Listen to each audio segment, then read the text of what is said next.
Mesdames et messieurs, bonsoir. C'est avec plaisir que nous vous retrouvons sur l'émission Et si on en parlait. L'un des projets les plus phares du gouvernement, bien inscrit donc au programme d'action du chef de l'État, le président Patrice Talon, il y a bel et bien le projet Arche. Ce projet qui permet de sortir définitivement le Bénin de la précarité. Le projet Arche assurance pour le renforcement du capacité humaine. Nous allons en parler ce soir avec Monsieur Venant Kenom. Il est d'ailleurs le coordonnateur de ce projet H. Monsieur Kenom, bonsoir. Bonsoir. Merci de répondre à notre invitation sur l'émission Ici on en parlait. C'est avec plaisir. Projet H au cœur de nos échanges ce soir. Le projet H, monsieur le coordonnateur, ça a été lancé depuis juillet 2019. Le projet H, qu'est-ce qu'on peut comprendre par ce projet qui tient si tant au président de la République? Merci. Et je dois souligner que le projet H est le principal outil de mise en œuvre de la politique de protection sociale du gouvernement. Et le projet H est au cœur des projets phares. Et le gouvernement considère le projet H comme le projet phare des projets phares. Le projet phare des projets phares. Vous comprenez donc l'importance de ce projet pour le gouvernement et aussi pour les populations qui ont tant besoin de la protection sociale dans notre pays. Et donc, des projets phares parce que ça concerne la population, les couches certainement les plus démunies. Exactement. Le projet H s'oriente principalement vers les acteurs les plus démunis de notre société. Mais le projet H reste ouvert à tout le reste de la population, puisque les services seront accessibles à toute la population. Mais cette fois-ci, le gouvernement met l'accent sur les plus démunis pour leur garantir l'accès aux services du projet Arche. Nous allons rentrer plus en détail dans le projet, en se séquençant, en rentrant dans les détails, séquence par séquence, puisque nous constatons que le projet H comporte généralement 4 volets. Avant d'en arriver là, avant de rentrer dans les détails par rapport à ces volets, dites-nous de façon plus pointue le pourquoi de la création du projet H. Pourquoi le projet H? Le projet H a été initié par le gouvernement suite au constat qui a révélé que plus de 90% des Béninois n'ont pas accès aux mécanismes de protection sociale. Certes, des projets de protection sociale ont été mis en œuvre dans ce pays. Des projets visant les plus démunis en termes de prise en charge sanitaire ont été mis en place. Mais au finish, on se rend compte que ces projets n'ont pas majoritairement profité aux plus démunis de la société. C'est pourquoi le gouvernement, cette fois-ci, a décidé de mettre en place une initiative qui touchera principalement ces plus démunis pour les sortir de leur situation de précarité. Et on a également remarqué qu'il existait beaucoup d'initiatives éparses dans différents secteurs qui concernaient les pauvres. Mais ces pauvres ne bénéficiaient pas de ces services. D'accord. C'est pourquoi dans le cadre du projet H, le gouvernement a décidé de mettre en place un paquet de 4 services de protection sociale à administrer aux plus vulnérables pour s'assurer qu'ils sortent définitivement de leur situation de précarité et de pauvreté. Très bien. Alors, ces 4 volets dont vous venez de parler, s'il faut les citer, il y a le volet assurance maladie, il y a le volet formation, nous irons plus en détail, il y a le volet crédit et le volet assurance retraite. Nous allons aborder très rapidement le volet assurance maladie. Qu'est-ce que nous pouvons comprendre par assurance maladie qui interpelle les Béninois, parce qu'on parle d'assurance maladie, c'est quand même important. Qu'est-ce que nous pouvons y comprendre? Exactement. Et dans le cadre du projet H, nous considérons son volet assurance maladie comme le cœur du dispositif. D'accord. C'est l'élément le plus important du dispositif du projet H, puisque le gouvernement veut s'assurer que tous les Béninois se portent bien pour être productifs. Très bien. En conséquence, dans le cadre du volet assurance maladie, l'État a pris les dispositions pour identifier les pathologies les plus courantes qui touchent le plus grand nombre de Béninois et l'intégrer dans un panier de soins à administrer aux bénéficiaires de l'assurance maladie du projet ARCHE. Et ainsi dit, vous allez voir que les pathologies comme le paludisme qui touche tout le monde, les maladies diarrhéiques qui concernent un grand nombre de Béninois, beaucoup de maladies concernant les enfants, la prise en charge de la grossesse, aussi bien pour les accouchements ordinaires que pour les césariennes, certaines pathologies dermatologiques touchant les enfants, les opérations de chirurgie, certaines opérations de chirurgie et les traumatismes des membres supérieurs et inférieurs quand on se casse le pied ou quand on se casse les bras, ces pathologies et ces actes sont pris en charge dans le cadre du projet ARCHE. Et il est prévu que la loi rende par la suite l'assurance maladie obligatoire pour toute personne résidant au Bénin. Mais quand on l'a dit comme ça, il est probable que certaines catégories de la population ne puissent pas être en mesure de venir souscrire à l'assurance maladie. C'est pourquoi le gouvernement a pris les dispositions pour assurer gratuitement les pauvres extrêmes de notre pays. C'est au moins 22% de notre population, c'est à peu près 2,4 millions de Béninois qui bénéficieront gratuitement de la prise en charge en matière d'assurance maladie par le gouvernement. Et qui sont ceux-là que vous qualifiez d'extrêmement pauvres? Parce que là, il faut comprendre le concept. Oui. Les pauvres et les extrêmement pauvres, les moins pauvres, etc. C'est quoi la différence? De façon simple, on dirait qu'un pauvre extrême est quelqu'un qui arrive difficilement à s'alimenter une fois par jour et par conséquent n'arrive même plus à couvrir les autres besoins de base, à savoir se nourrir, se vêtir, se loger. Et donc, quelqu'un qui n'arrive pas à se nourrir tout au moins une fois par jour est en situation de pauvreté extrême. Mais pour en arriver là, on mène une enquête.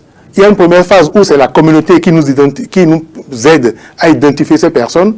Par la suite, nous envoyons des enquêteurs avec l'aide de l'INSAE pour aller évaluer l'état de bien-être de la personne au complet, en regardant tout ce que la personne possède et également voir comment la personne s'alimente. Et c'est après cet exercice que l'INSAE calcule le score de pauvreté qui nous permet de classer définitivement les gens en situation de pauvreté extrême ou non. Par contre, le pauvre non extrême, c'est quelqu'un qui arrive à manger 3 fois par jour au moins, mais n'arrive pas à subvenir aux autres besoins fondamentaux.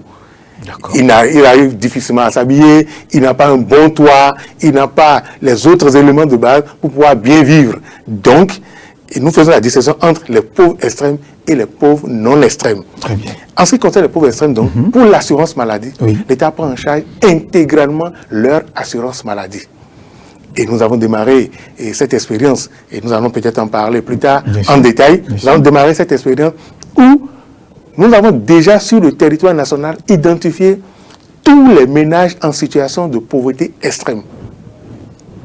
Par la suite, dans des zones pilotes, nous avons envoyé les enquêteurs de l'INSAE pour aller faire l'enquête de proximité à domicile pour nous permettre d'identifier réellement ceux qui sont en situation de pauvreté extrême qui pourront bénéficier de l'assurance maladie de l'État. Et ça a été déjà fait dans 7 communes pilotes du Bénin. D'accord. Et pour ceux-là, principalement ceux qui sont dans la zone de Calavi-Soava, on leur a déjà distribué leur carte d'assurance maladie et ils vont déjà aux soins dans les centres de santé de Calavi et de Soava. Vous avez sûrement vu des émissions passées sur certaines chaînes de la place et qui montrent que des bénéficiaires ont accédé au centre de santé, ont obtenu des soins gratuitement, ont obtenu des analyses gratuitement et bénéficier de médicaments gratuitement. Puisque dans le cadre de cette assurance, vous avez droit aux consultations, vous avez droit aux analyses et également aux médicaments qui vous sont administrés gratuitement, dans le cadre, bien entendu, du panier de soins retenu. Alors, voilà, qu'en est-il réellement du volet formation? Là, c'est le deuxième volet du projet. La formation, qu'est-ce que ça dit? Qui sont ceux qui sont concernés par ce volet-là? Vous savez, dans notre pays, on se plaint régulièrement de la mauvaise qualité de prestations de nos artisans, et des menuisiers, des maçons, des carreleurs, qui font généralement de la contrefaçon ou de la malfaçon dans leurs œuvres. Et au regard de ce constat, le gouvernement a décidé de mettre en place un mécanisme de formation professionnelle continue pour principalement les artisans. Mais ça va s'étendre à d'autres secteurs par la suite. Mais d'abord, les artisans. D'abord, les artisans. Et qui sont ceux-là qui sont touchés quand on parlait d'artisans? En gros, nous avons 10 grands corps de métiers d'artisans au Bénin. Vous avez les couturiers, vous avez les coiffeurs, vous avez les maçons, vous avez les carreleurs, vous avez les mécaniciens, les frigoristes, les électriciens. Donc, il y a des corps de métiers qui ont été identifiés. Et pour ces corps de métiers, le gouvernement va mettre en place des mécanismes de formation sur toute l'étendue du territoire national. Nous allons prendre appui sur, par exemple, les lycées techniques qui ont du matériel pour former. Il y a des centres privés qui forment à la profession professionnelle, qui seront mis à contribution. Et également d'autres institutions et universitaires qui disposent de matériel pour former les gens. Mais cette formation, cette fois-ci, serait adaptée aux besoins des artisans. Et nous allons veiller à ce que, par exemple, nous savons que parmi ces artisans, nous avons beaucoup d'analphabètes. Nous allons veiller à ce que les formations soient également accessibles en langue nationale. Donc, tout un travail est en train d'être fait pour mettre en place ces mécanismes de formation, mais également les outils de formation appropriés et ensuite les formateurs de très bonne qualité, de très bon niveau pour former les artisans, mais également former et faire la formation de formateurs. D'accord, la formation des formateurs. La formation des formateurs pour que, à la longue, le processus puisse être généralisé de façon aisée sur toute l'étendue du territoire national. Alors, l'autre volet, le troisième, puisqu'on aura le temps d'aller plus en détail par rapport à chaque domaine, chaque volet, il y a le volet crédit, le troisième volet. Crédit et non microcrédit. Oui, crédit et non microcrédit. D'accord. Et cette fois-ci, nous avons donné plus d'ampleur au volet crédit. D'accord. Nous avons réalisé des études techniques qui nous ont montré que les besoins des différents secteurs d'activité ne sont pas les mêmes. L'agriculteur n'a pas besoin des mêmes volumes de crédit ou des mêmes temps de remboursement que le commerçant, ni le transporteur, ni l'artiste, etc. Et donc, dans le cadre de ce travail, il a été envisagé de créer des conditions spécifiques à chaque corps de métier. L'artisan ou le menuisier, par exemple, aura des conditions spécifiques associées à son secteur d'activité. L'agriculteur, de même. C'est pourquoi récemment, vous avez vu le recensement des artisans. Oui. C'est dans la perspective aussi bien de leur formation que de la mise en place des lignes de crédit les concernant. Parce que quand vous êtes reconnu comme artisan de tel secteur, vous aurez un taux d'intérêt approprié à votre secteur. Et votre profession va transparaître sur votre carte d'identité biométrique. On saura qu'on a affaire à un agriculteur, voilà, il présente sa carte, donc on le reconnaît comme tel, il aura droit à un montant de crédit approprié à son secteur d'activité, à des délais de remboursement appropriés à son secteur d'activité. Donc c'est des crédits, cette fois-ci professionnels, orientés vers les secteurs précis, avec des conditions précises et très avantageuses. Parce que c'est une initiative du gouvernement qui veut vraiment apporter de l'assistance à tous les secteurs d'activité. Mais il va falloir en donner la preuve. Il va falloir montrer que vous êtes dans un corps de métier, vous appartenez à une corporation, et cela doit transparaître soit par votre appartenance à une chambre de métier ou à l'inscription dans un registre spécifique des artisans, et ça va transparaître sur votre carte d'identité biométrique qui pourra nous permettre de vous donner accès à ces services qui vous sont destinés. On a constaté également qu'au regard, c'est-à-dire après avoir parcouru ces trois volets, il y a l'assurance retraite. Parce que quand vous travaillez, il faut penser normalement au vieux jour. Assurance retraite, c'est aussi l'un des volets, le dernier d'ailleurs, du projet Arche. Assurance retraite, c'est exactement le dernier volet que nous prenons également du temps à mettre en œuvre. Et parce que vous savez, il est très bien d'assister les gens aujourd'hui, mais ce serait malheureux de le revoir dans 20 ans dans des situations de précarité. Et c'est pour prévenir cela que nous avons couplé donc les différents services avec le service d'assurance retraite pour aider les agriculteurs à préparer leur vieux jour. Ce ne sera plus désormais des fonctionnaires, les salariés du privé qui auront droit à des retraites, mais des artisans peuvent bien préparer leur retraite et bénéficier d'une pension de retraite quand ils auraient atteint l'âge d'admission à la retraite. Très bien. Et donc, nous menons donc de fond le dossier de la retraite pour les artisans du secteur informel, puisqu'aujourd'hui, ils n'ont pratiquement pas de mécanisme pour préparer leur retraite, en dehors d'acheter des biens qu'ils pourront brader ou et vendre par la suite pour subvenir à leurs besoins des vieux jours. Cette fois-ci, on va leur apprendre comment cotiser et pouvoir bénéficier d'une pension de retraite comme tout le monde.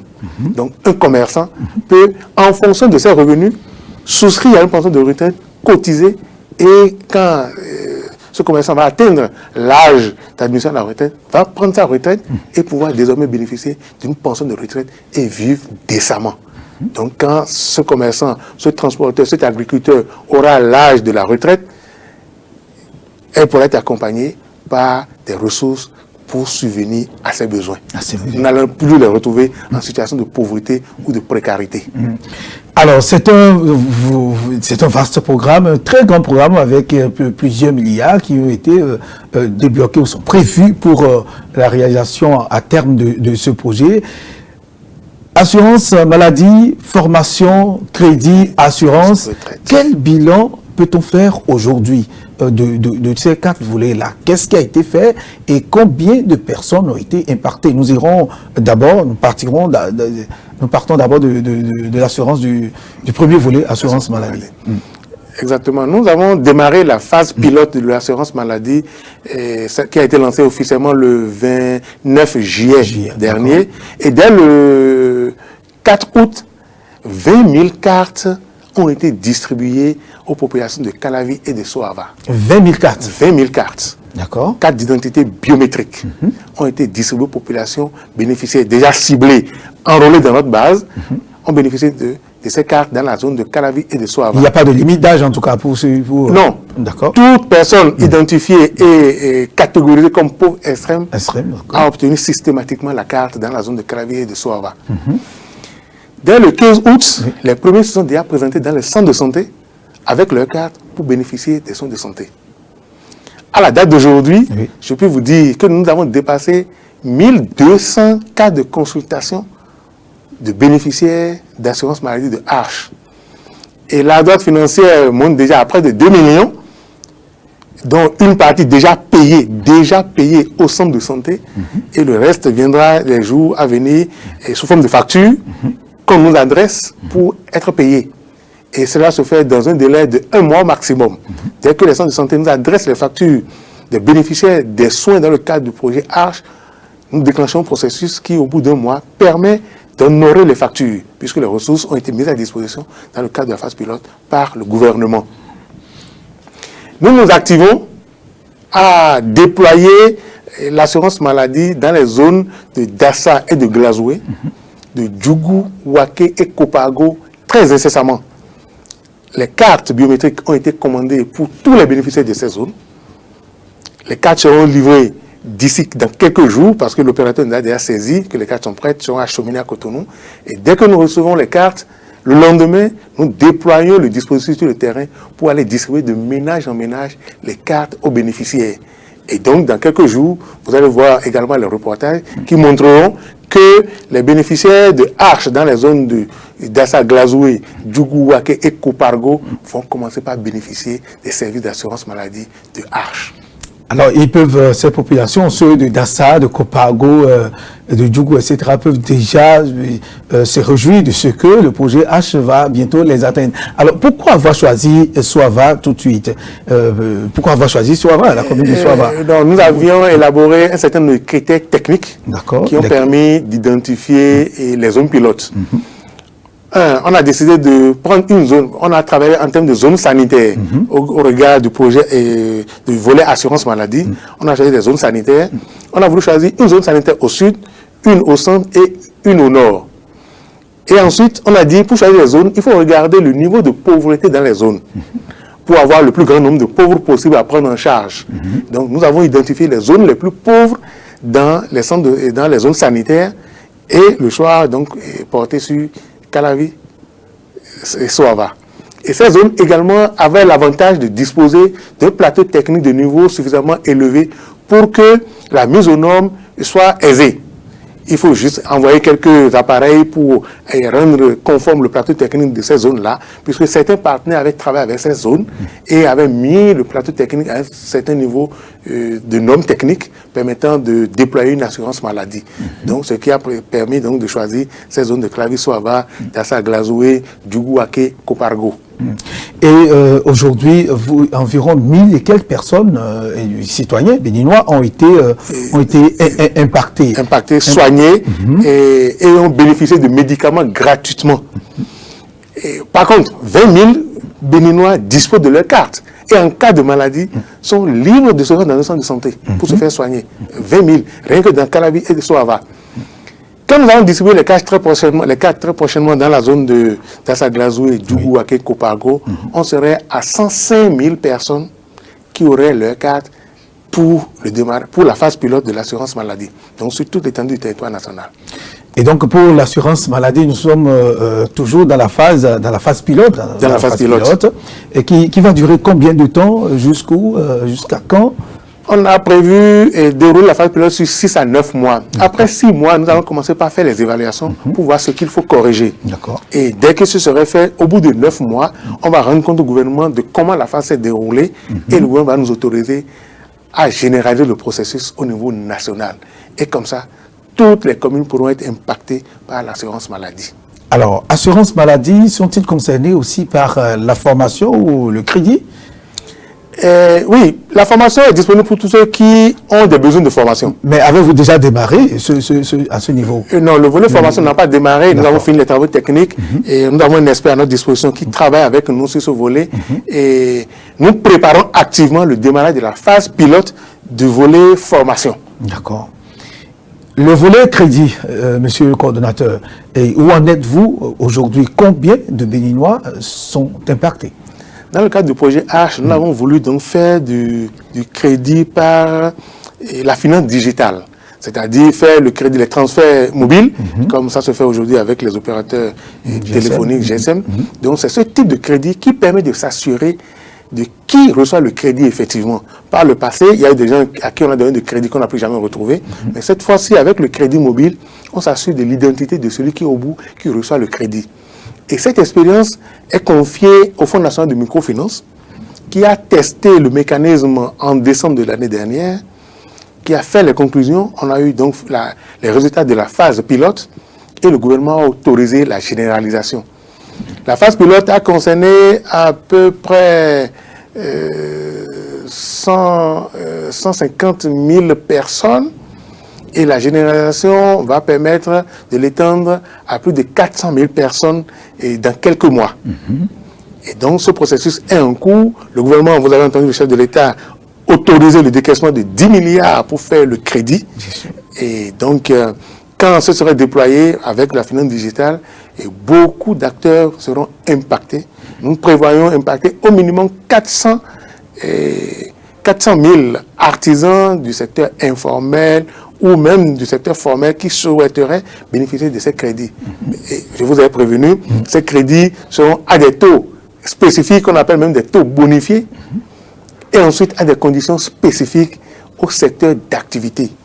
Encore une fois, nous donnons priorité aux acteurs du secteur informel qui sont privilégiés dans le cadre du projet Arche. Je m'en vais vous demander, monsieur le coordonnateur, quels sont les critères? C'est vrai que c'est orienté vers ceux du secteur informel, des corps de métier bien identifiés, mais quels sont les critères bien clairs qui vont permettre à ceux-là d'avoir accès, de bénéficier de ces crédits-là? Quels sont les critères? Oui, il faut apporter la preuve que vous appartenez effectivement à un corps de métier. Et donc, vous avez intérêt à vous retrouver dans le corps de métier, vous vous affiliez à des corps de métier, vous déclarez dans le cadre des recensements, par exemple. Ça veut dire que vous avez une entreprise. Vous avez une entreprise. Oui. Vous pouvez être autonome. Oui. Un agriculteur peut bien se faire recenser parmi les agriculteurs de sa localité et ainsi bénéficier d'une carte professionnelle d'agriculture et ensuite venir se présenter pour bénéficier des conditions favorables au secteur de l'agriculture. D'accord. Parce que nous voulons avoir la preuve que chacun est dans son secteur d'activité bénéficie des services qui lui sont destinés. Parce que quand on va vous dire que l'agriculteur reçoit un taux de crédit de 6% remboursable en 1 an, ça va intéresser le commerçant qui n'a pas forcément les mêmes contraintes que l'agriculteur. L'agriculteur, lui, il attend 6 mois, 8 mois pour vendre sa récolte, pour bénéficier des fruits de son travail. Le commerçant, lui, vend ses marchandises au quotidien et puis rentre dans ses sous. Donc, nous ne pouvons pas faire les mêmes facilités aux commerçants qu'à l'agriculteur. Donc, à chaque métier et aux difficultés associées à ce métier, nous faisons des conditions particulières. Mais il faudrait aussi donc apporter la preuve de votre appartenance à ce corps de métier. À part cette preuve qu'on apporte, quel autre critère avez-vous retenu? Bon, non, nous avons majoritairement allégé les conditions. Quand vous apportez la preuve de votre métier, la preuve de votre activité, et vous pouvez accéder facilement au crédit dans le cadre du projet H. Mais nous allons vous assurer que vous avez une carte d'identité biométrique. Il faut avoir été enrôlé dans la base du RAVIP pour nous donner la garantie que vous êtes effectivement telle personne à qui on peut faire confiance et octroyer du crédit. Très bien. Alors, qu'en est-il de l'assurance retraite, monsieur le coordonnateur? Est-ce que là aussi ça a démarré? Où est-ce qu'on en est? Quel bilan peut-on faire? Non, nous travaillons sur ce volet avec la Banque mondiale, qui nous appuie fortement. Nous avons réalisé les études techniques et nous préparons aussi la phase pilote du volet assurance retraite. Et nous, si tout va bien, au cours de l'année prochaine, nous allons tester également le dispositif de l'assurance retraite pour que, à la fin de 2020, tous les volets soient testés pour que le paquet global de H, avec ces 4 services, puisse être en mesure d'être administré à chaque bénéficiaire. Donc c'est un processus en séquence qui converge vers un horizon qui nous permettra de disposer du paquet de 4 services de H à administrer aux bénéficiaires. Mais donc, nous mettons en place progressivement les phases pilotes de chaque volet pour tester le dispositif, pour voir ce qu'il y a à corriger, pour qu'à la fin, nous puissions avoir un paquet cohérent, durable et financièrement accessible au reste de la population. Et qu'est-ce qu'il faut, s'il faut faire un point global de ces 4 volets, surtout le premier qui est lancé, qu'est-ce qu'on peut retenir, monsieur le coordonnateur? Nous pouvons retenir que majoritairement, le projet H est dans sa phase de déploiement. D'accord. Nous avons connu des phases pilotes et nous allons progressivement au cours de l'année prochaine vers des phases de généralisation. Nous nous donnons le temps d'évaluer chaque aspect, de tirer les conclusions. Et dès que ce serait fait, toutes les composantes du projet H seront rendues disponibles à l'ensemble de la population. Mais le gouvernement met l'accent sur les plus vulnérables qui doivent prioritairement bénéficier de ces services. C'est pourquoi nous prenons les dispositions pour nous assurer que personne ne serait laissé de côté. Nous mettons un accent particulier à la prise en compte des plus vulnérables de notre société. Parce que si eux sont pris en charge, on est convaincu que le reste des Béninois pourra se débrouiller et rentrer dans le processus. Mais notre grande préoccupation, et la préoccupation du gouvernement, c'est d'intégrer les plus vulnérables dans le processus afin qu'ils puissent bénéficier gratuitement des services qui leur sont destinés dans le cadre du projet H. Les plus vulnérables d'abord. Les plus vulnérables d'abord. Sinon, on se connaît dans ce pays. Quand vous ouvrez l'initiative, c'est les plus nantis qui vont s'accaparer du dispositif et les plus vulnérables risquent de ne plus avoir de place. Très bien. C'est pourquoi nous mettons l'accent sur les plus vulnérables qui soient confortablement installés dans le processus avant qu'on lui demande aux autres de venir. Et des garanties de sécurité sont là pour veiller pour que véritablement ce soit les plus vulnérables qui soient vraiment les premiers dans le processus du projet H. Y a-t-il, parce que les Béninois ont tendance à confondre le RAMU au projet H, forcément. Monsieur le coordonnateur, nous avons l'occasion de vous poser cette question. Y a-t-il une différence entre H et RAMU? Qu'est-ce qu'il y en est véritablement? Moi, je vous dirais simplement que ces deux initiatives non comparables. Très bien. Et au regard des différents services qui sont pris en compte dans le cadre du projet H, c'est d'une toute autre dimension par rapport à ce qui s'est fait dans le cadre du RAMU. Voilà. Et H, vraiment un mécanisme complet et pour garantir que cette fois-ci, nous allons sortir les plus vulnérables de leur situation de précarité. Le projet H qui vient, il faut le dire, phagocyter, c'est-à-dire complètement le projet RAMU, puisque bon. Alors, nous allons aborder aussi l'autre question, parce que à suivre dans les pays voisins, l'expérience a été mise en œuvre de l'autre côté, mais qui, dans les autres pays, ça n'a véritablement marché. Ailleurs, c'est à peine 10% qui ont été enrôlés. Ça dit que le Bénin a tiré leçon de tout ce qui se passe autour de nous dans les pays voisins pour mettre en place le projet H.